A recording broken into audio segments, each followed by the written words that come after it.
Playing with Fire by Sir Arthur Conan Doyle. Narrated by B.J.Harrison.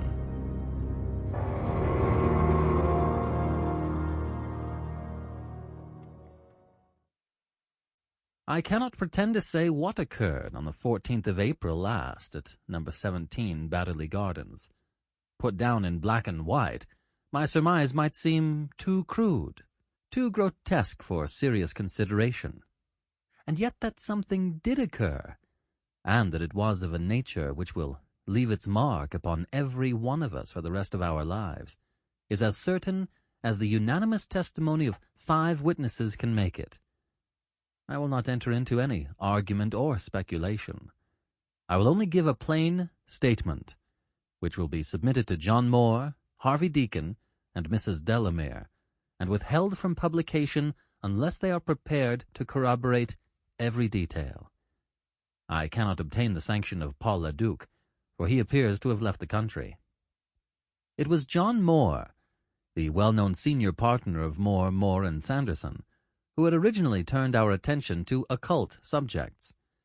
He had, like many very hard and practical men of business, a mystic side to his nature, which had led him to the examination and eventually to the acceptance of those elusive phenomena which are grouped together with much that is foolish and much that is fraudulent under the common heading of spiritualism.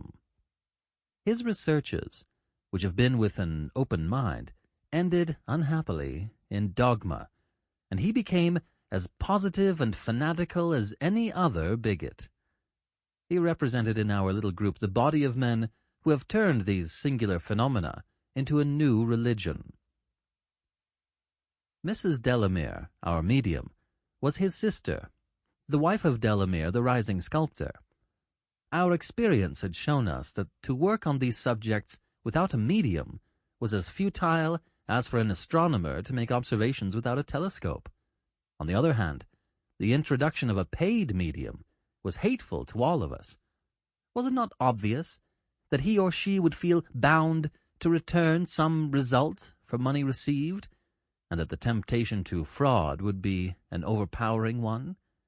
No phenomena could be relied upon which were produced at a guinea an hour. But fortunately, Moore had discovered that his sister was mediumistic. In other words, that she was a battery of that animal magnetic force, which is the only form of energy which is subtle enough to be acted upon from the spiritual plane as well as from our own material one. Sample complete. Ready to continue?